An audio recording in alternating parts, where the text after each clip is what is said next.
haven't felt the impact already, you're really feeling it now. A major road construction project is underway in the Northwest Metro. For weeks, crews have been working on getting ready for the Rockford Road Bridge Replacement Project in Plymouth. Now Phase 2, the demolition part, is getting underway. The Rockford Road Bridge over Interstate 494 was shut down Friday night. In the next few months, crews will build a new bridge. It was built in 1965. It just doesn't handle the capacity. There were safety issues with not enough turn lanes onto the ramps. So it was just an outdated old bridge that needed to be replaced because of traffic volumes and safety concerns. The Rockford Road Bridge will be closed for about 100 days. The good news, a stretch of 494 and surrounding ramps that were closed Friday night for the project are back open on Monday. The owners of the new Lux apartments in Brooklyn Center saw value in saving a piece of the past. Neil Persley shows us how the new apartments are connected to Brooklyn Center's heritage. In 1926, Earle Brown built this office building on the grounds of the Earle Brown Farm in Brooklyn Center. It served as the headquarters for all the farm's activities and also as office space during his time as Hennepin County Sheriff and while he was organizing the State Highway Patrol. Last year, the building and the tower, which had been the Earle Brown Terrace Senior Living, were sold, and the reimagining into the new Lux apartments began. And Chris Kohler became fascinated with the character of Earle Brown. So what we wanted to do here was bring Earle Brown into, obviously, his building that he built, but make everybody aware of who he was and how neat of a guy he was. Designer Stephen Helly was brought in. This was the most challenging part of it. And I would say because of that reason, this probably is my favorite part, because this is the part that probably worried me the most. It was decided to turn the Brown office building into the leasing office and shared amenity space for the residents. And we decided that we really wanted to do a vintage industrial glam mix. The building had a lot of distinctive features such as a walk-in safe, now turned into a karaoke room, complete with twinkling Milky Way of LED lights on the ceiling.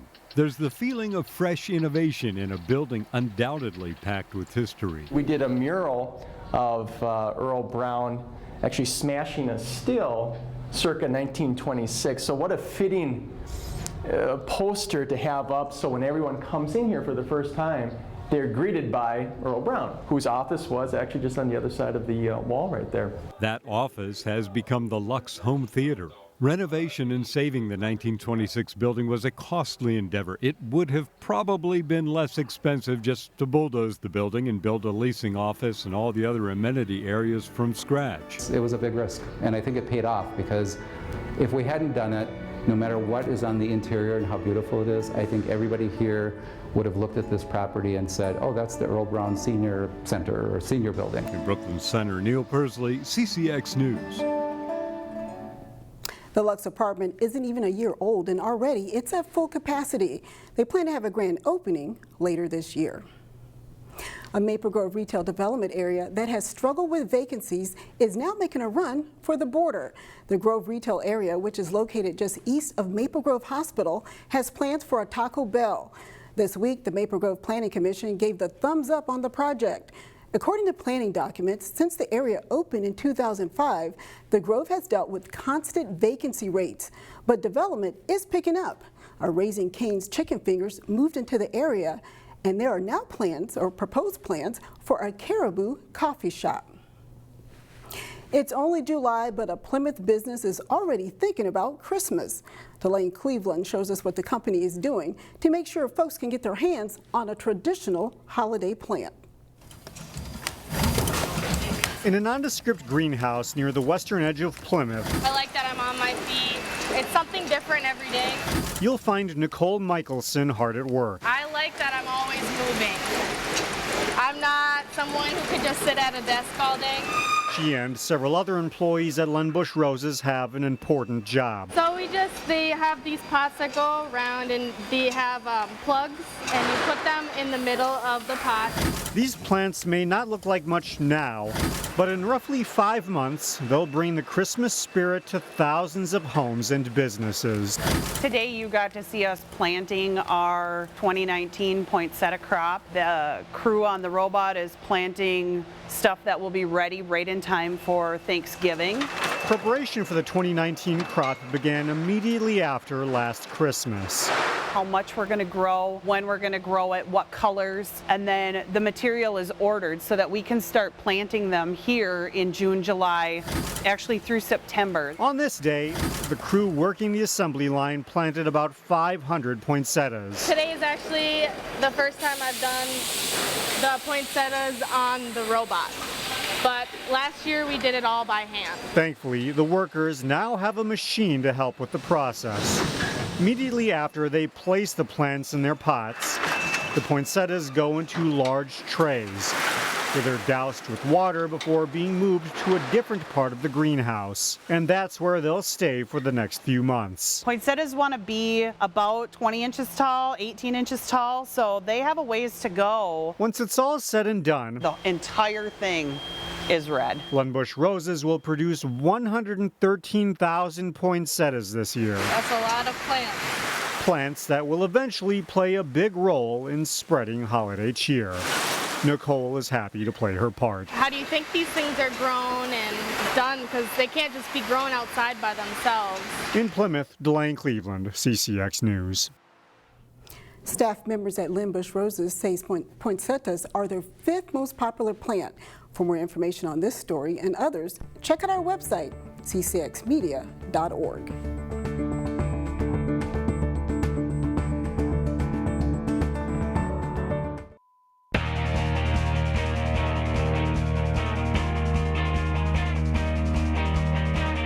July, but local high school gyms, fields, and weight rooms are hardly empty. Over the next several weeks, we catch up with athletes who are putting in a lot of hard work in the weight room and beyond in our Workout Warriors series. They say players are made in the summer. We're going to feature some of the athletes that are working hard in strength and conditioning programs at schools in the northwest suburbs. Our first Workout Warrior is from Park Center. He may not be the biggest guy around, but Raymond Andrews, who will be a senior this fall at Park Center, gets it done on the football field, the track, and in the weight room.